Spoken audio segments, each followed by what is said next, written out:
Toronto police say the Ashley Madison website hack is having an enormous social fallout, damaging families and affecting lives. We have 2 unconfirmed reports of suicides are associated because of the leak of Ashley Madison's customers' profiles. The company that owns Ashley Madison is offering a $500,000 reward for information leading to the arrest of the hackers who call themselves the Impact Team. Police also warn of scam sites offering to erase personal information leaked by the hackers. Officials warn no one can erase information on the web. To talk more about the Ashley Madison breach is cybersecurity analyst John Mcafee on the line with us from Lexington, Tennessee. Good morning. Thank you for joining us this morning. Well, thank you for asking me, Brittany. So I know you've done an enormous amount of research yourself on this, and you believe that this could be an inside job? I'm 100% certain of it. And tell me about the research that led you to that conclusion.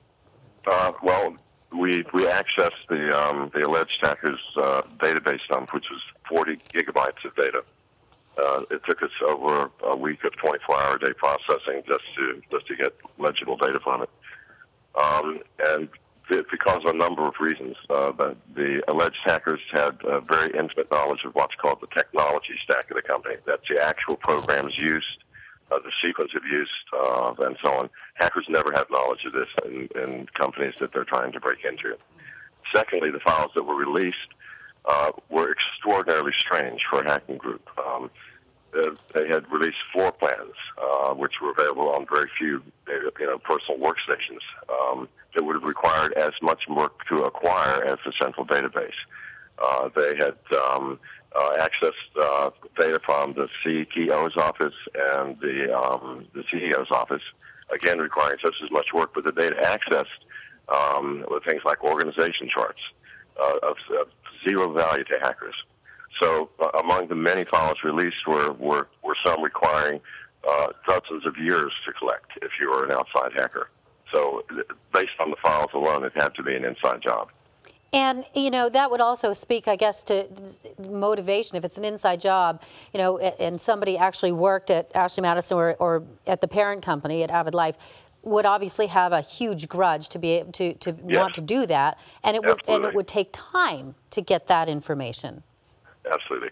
But being an inside job, using just simple guile and deceit, you could get access to all the information that was released.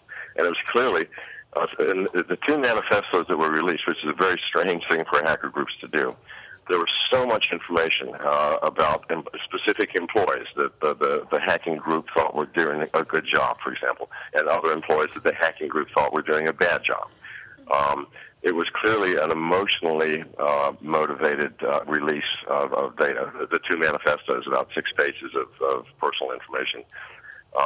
And it was not a group of people. It was clearly one angry person. Clearly, again, I apologize if I'm being sexist, but clearly a female. And clearly someone who had been angered by the chief technology officer. All of this is perfectly clear from the data that was released.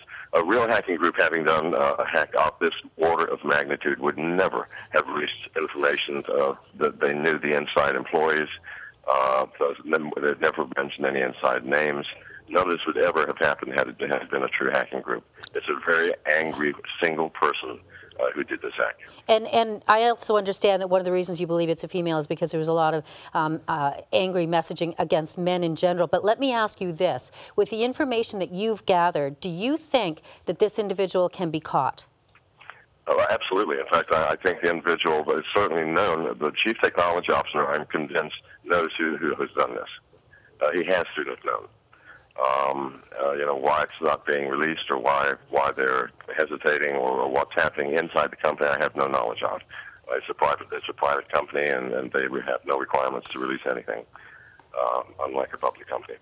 There's so much to the story. John Mcafee, we certainly appreciate your time this morning. Thank you very much.